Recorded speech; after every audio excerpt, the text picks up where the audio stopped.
कांग्रेस के माथे पर ये जो पाप है ना, वो कभी भी धुलने वाला नहीं है, कभी भी धुलने वाला। यह सिर्फ हिंदुस्तान में, दुनिया में जब जब लोकतंत्र की चर्चा होगी, कांग्रेस के माथे का ये पाप कभी धुलने वाला नहीं है, क्योंकि लोकतंत्र का गला घोंट दिया गया था।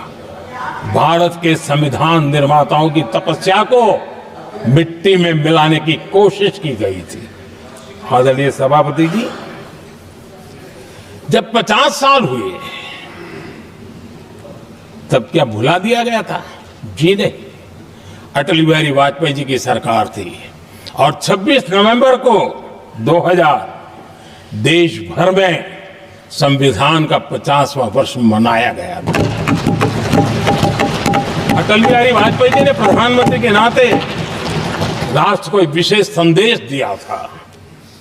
एकता, जनभागीदारी, साझेदारी, उसके महत्व पर बल देते हुए उन्होंने संविधान की भावना को जीने का प्रयास किया था, जनता को जगाने का भी प्रयास किया था। और अध्यक्ष जी, जब देश संविधान का 50 वर्ष मना रहा था और जब 50 वर्ष की पूर्णाहुति हुई, तो ये मेरा भी सौभाग्य था कि मुझे भी संविधान की प्रक्रिया से मुख्यमंत्री बनने का अवसर मिल गया। और मैं जब मुख्यमंत्री था, उसी कार्यकाल में संविधान के 60 साल हुए और तब मैंने तय किया था मुख्यमंत्री के नाते कि हम गुजरात में संविधान के 60 साल मनाएंगे। और इतिहास में पहली बार ऐसा हुआ है जब संविधान के ग्रंथ को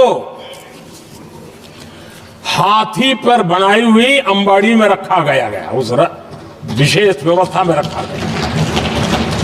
हाथी पर संविधान की यात्रा निकल, संविधान गौरव यात्रा निकाली गई और राज्य का मुख्यमंत्री उस संविधान के नीचे हाथी के बगल में पैदल चल रहा था और देश को संविधान का महात्म्य समझाने का सांकेतिक प्रयास कर रहा था। ये सौभाग्य भी मुझे प्राप्त हुआ था, क्योंकि हमारे लिए संविधान का महत्व क्या है। और आज 75 साल हुए हमें अवसर मिला। और मुझे याद है जब मैंने लोकसभा के पुराने सदन के अंदर जब 26 नवंबर को संविधान दिवस मनाने की बात कही थी, तब एक वरिष्ठ नेता ने सामने से आवाज उठाई थी कि 26 जनवरी तो है, 26 नवंबर की क्या जरूरत है। क्या भावना घर कर गई थी, ये बहुत पुरानी बात नहीं है। इसी सदन में मेरे सामने हुआ था। लेकिन आदरणीय सभापति जी, मेरे लिए खुशी की बात है कि इस विशेष सत्र में अच्छा होता, संविधान की शक्ति, संविधान की विविधताओं पर चर्चा होती, नई पीढ़ी को काम आता। लेकिन हर एक की अपनी अपनी मजबूरियां होती है, हर कोई अपना दुख किसी न किसी रूप में प्रकट करता रहता है। कईयों ने अपनी विफलताओं का दुख प्रकट किया है। अच्छा होता दलगत भावनाओं से उठ करके देश हित में संविधान की चर्चा हुई होती, तो समृद्धि मिलती अनेक देश की नई पीढ़ी को। आदरणीय सभापति जी, मैं तो संविधान के प्रति विशेष आदर का भाव व्यक्त करना चाहूंगा कि संविधान की भावना थी कि मेरे जैसे अनेक लोग जो यहां पहुंच नहीं पाते, ये संविधान था जिसके कारण हम पहुंच पाए। क्योंकि हमारा कोई बैकग्राउंड नहीं था, हम यहां तक कैसे आते? ये संविधान का सामर्थ्य था, जनता जनार्दन के आशीर्वाद थे। इतना बड़ा दायित्व, और मेरे जैसे बहुत लोग यहाँ भी हैं जिनका ऐसा कोई बैकग्राउंड नहीं है, यही एक सामान्य परिवार से आए हैं और आज संविधान ने हमें यहाँ तक पहुँचाया है। और ये भी कितना बड़ा सौभाग्य है कि हमें देश ने इतना स्नेह दिया, एक बार नहीं, 2 बार नहीं, 3 बार। ये हमारे संविधान के बिना संभव नहीं था। आदरणीय सभापति जी,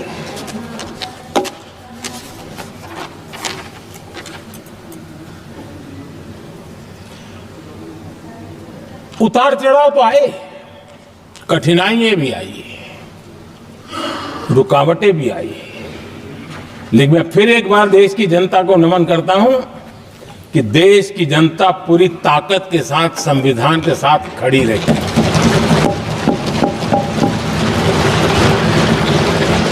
आदरणीय सभापति जी, मैं आज यहां किसी की व्यक्तिगत आलोचना करना नहीं चाहता हूं, लेकिन तथ्यों को देश के सामने रखना जरूरी है और इसलिए मैं तथ्यों को रखना चाहता हूं।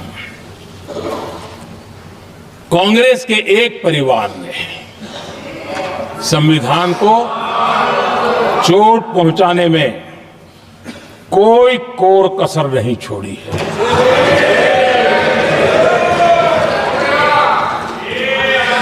और मैं इसलिए एक परिवार का उल्लेख करता हूं कि 75 साल की हमारी यात्रा में 55 साल एक ही परिवार ने राज किया है।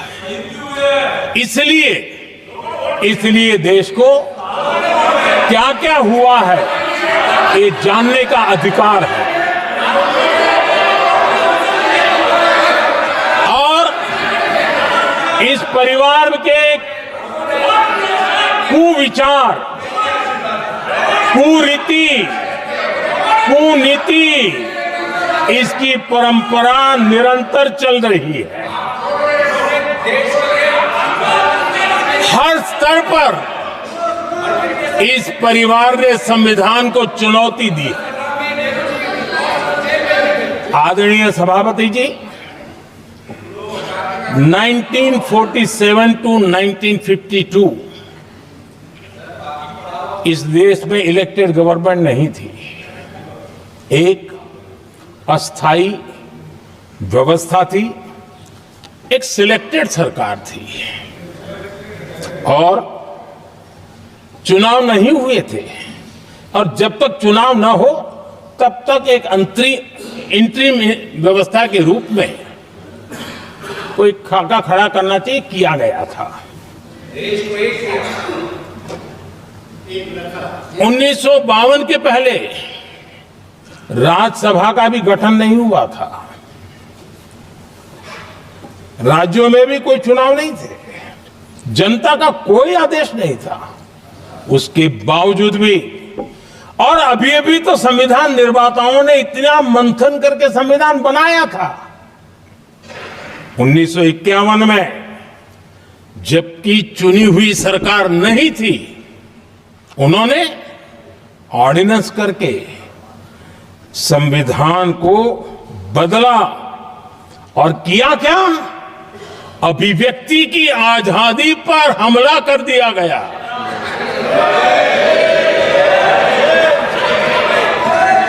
और ये संविधान निर्माताओं का भी अपमान था, क्योंकि ऐसी बातें कोई संविधान सभा में नहीं आई होगी, ऐसा नहीं है, लेकिन वहां उनकी चली नहीं। तो बाद में जैसे ही मौका मिला, उन्होंने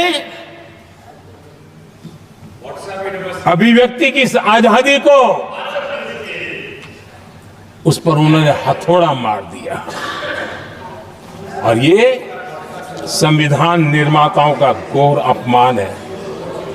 अपने मन की चीजें जो संविधान सभा के अंदर नहीं करवा पाए, उन्होंने पिछले दरवाजे से किया, और वो भी चुनी हुई सरकार के वो प्रधानमंत्री नहीं थे, उन्होंने पाप किया था।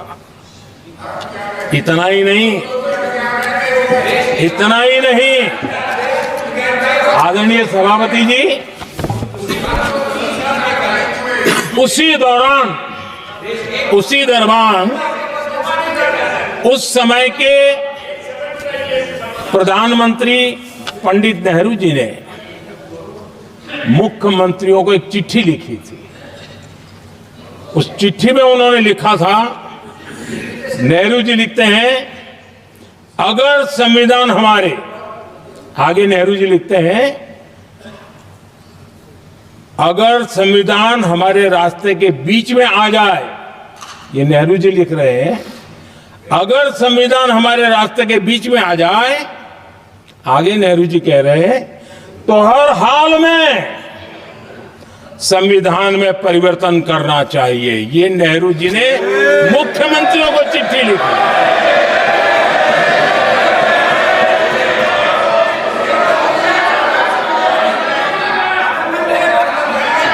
और आदरणीय सभापति जी, ये भी देखिए, 1951 में ये पाप किया गया, लेकिन देश चुप नहीं था। उस समय राष्ट्रपति डॉक्टर राजेंद्र प्रसाद जी ने चेताया, ये गलत हो रहा है।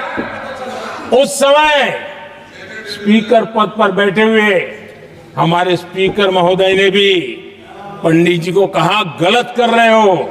इतना ही नहीं, आचार्य कृपलानी जी, जयप्रकाश नारायण जैसे महान कांग्रेसी लोगों ने भी पंडित नेहरू ने कहा कि ये रोको, लेकिन पंडित जी का अपना संविधान चलता था और इसलिए उन्होंने इतने वरिष्ठ महानुभावों की सलाह मानी नहीं और उसे भी उन्होंने दरकिनार कर दिया। और आदरणीय सभापति जी,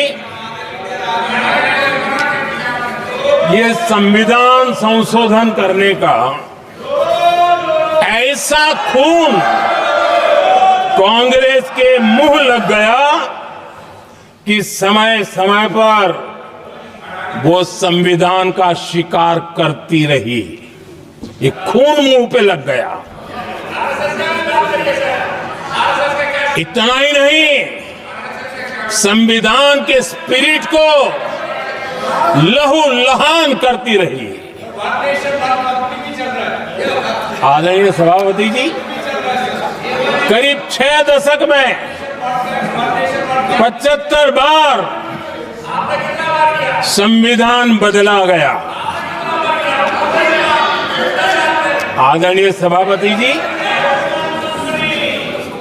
जो बीज देश के पहले प्रधानमंत्री जी ने बोया था, उस बीज को खाद पानी देने का काम एक और प्रधानमंत्री ने किया। उनका नाम था श्रीमती इंदिरा गांधी।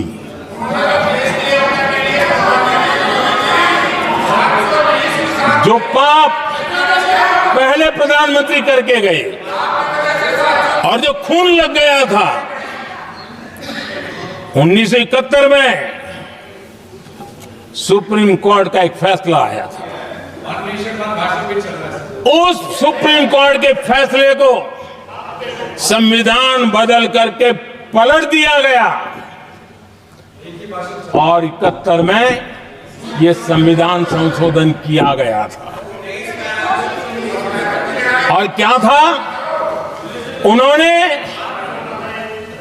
हमारे देश की अदालत के पंख काट दिए थे और यहां पर तो किया था कि संसद संविधान के किसी भी आर्टिकल में जो मर्जी पड़े वो कर सकती है और अदालत उसकी तरफ देख भी नहीं सकती है।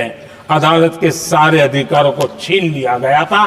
ये पाप 1971 में उस समय की प्रधानमंत्री श्रीमती इंदिरा गांधी ने किया था।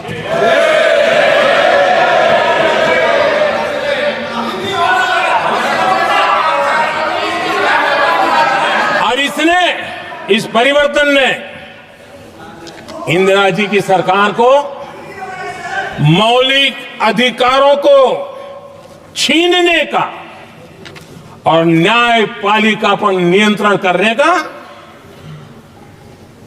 अधिकार दिया, सक्षम बना दिया था। आदरणीय सभापति जी, खून मुंह पे लग गया था, कोई रोकने वाला था नहीं। और इसलिए जब इंदिरा जी के चुनाव को गैर रीति के कारण, असंवैधानिक तरीके से चुनाव लड़ने के कारण अदालत ने उनके चुनाव को खारिज कर दिया और उनको एमपी पद छोड़ने की नौबत आई, तो उन्होंने गुस्से में आकर के देश पर इमरजेंसी थोप दी, आपातकाल लगा दिया अपनी कुर्सी बचाने के लिए। और उसके बाद इतना ही नहीं, उन्होंने इमरजेंसी तो लगाई, संविधान का दुरुपयोग तो किया ही किया, भारत के लोकतंत्र का गला तो घोंट ही दिया। लेकिन 1975 में 39वां संशोधन किया और उसमें उन्होंने क्या किया, राष्ट्रपति, उपराष्ट्रपति, प्रधानमंत्री, अध्यक्ष, इनके चुनाव के खिलाफ कोई कोर्ट में जा ही नहीं सकता है, ऐसा उन्होंने, और वो भी रिट्रोस्पेक्टिव किया, आगे के लिए नहीं, पीछे का भी, अपने पापों का भी उन्होंने। और आदरणीय सभापति जी, मैं संविधान की बात कर रहा हूं, मैं संविधान के आगे पीछे कुछ नहीं बोल रहा हूं।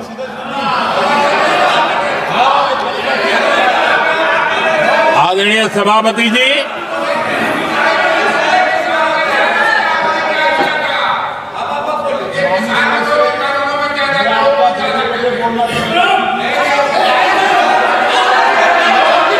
आदरणीय सभापति जी, इमरजेंसी में लोगों के अधिकार छीन लिए गए, देश के हजारों लोगों को जेलों में ठूंस दिया गया, न्यायपालिका का गला घोंट दिया गया, अखबारों की स्वतंत्रता पर ताले लगा दिए गए। इतना ही नहीं, कमिटेड जुडिशरी, इस विचार को उन्होंने पूरी ताकत दी। और इतना ही नहीं, जिस जस्टिस एच.आर. खन्ना ने उनके चुनाव में उनको खिलाफ जो जजमेंट दिया था, वो इतना गुस्सा भरा था कि जब जस्टिस एच.आर. खन्ना, जो सीनियरिटी के आधार पर सुप्रीम कोर्ट के चीफ जस्टिस बनने थे, जिन्होंने संविधान के सम्मान करते हुए उस स्पिरिट से इंदिरा जी को सजा दी थी, उन्होंने मुख्य न्यायाधीश नहीं बनने दिया। ये संविधान और लोकतांत्रिक प्रक्रिया रही।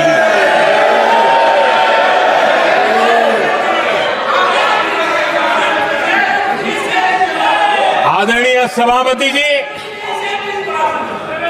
यहां भी ऐसे कई दल बैठे हैं जिनके मुखिया भी सारे जेल में हुआ करते थे। ये इनकी मजबूरी है कि वहां जाके बैठे हैं, उनको भी जेलों में ठूस दिया गया था। आदरणीय सभापति जी, देश पर जुल्म तांडव चल रहा था, निर्दोष लोगों को जेलों में ठूस दिया जाता था, लाठियां बरताई जाती थी, कई लोग जेलों में मौत के शरण हो गए थे, और एक निर्दयी सरकार संविधान को चूर चूर करती रही थी। आदरणीय सभापति जी, ये परंपरा यहां नहीं रुकी। जो परंपरा नेहरू जी ने शुरू की थी, जिसको दूसरे प्रधानमंत्री जी इंदिरा जी ने आगे बढ़ाया, क्योंकि खून मुंह पे लग गया था, और इसलिए राजीव गांधी जी प्रधानमंत्री बने। उन्होंने संविधान को एक और गंभीर झटका दे दिया। सबको समानता, सबको समानता, सबको न्याय, उस भावना को चोट पहुंचाई। आदरणीय सभापति जी, आपको मालूम है, सुप्रीम कोर्ट ने शाहबानो का जजमेंट दिया था। एक भारत की महिला को न्याय देने का काम संविधान की मर्यादा और स्पिरिट के आधार पर देश की सुप्रीम कोर्ट ने दिया था। एक वृद्ध महिला को उसका हक मिला था सुप्रीम कोर्ट से, लेकिन उस समय के प्रधानमंत्री राजीव गांधी ने शाह मानो कि उस भावना को, सुप्रीम कोर्ट की उस भावना को नकार दिया और उन्होंने वोट बैंक की राजनीति के खातिर संविधान की भावना को बलि चढ़ा दिया और कट्टरपंथियों के सामने सर झुकाने का काम कर दिया।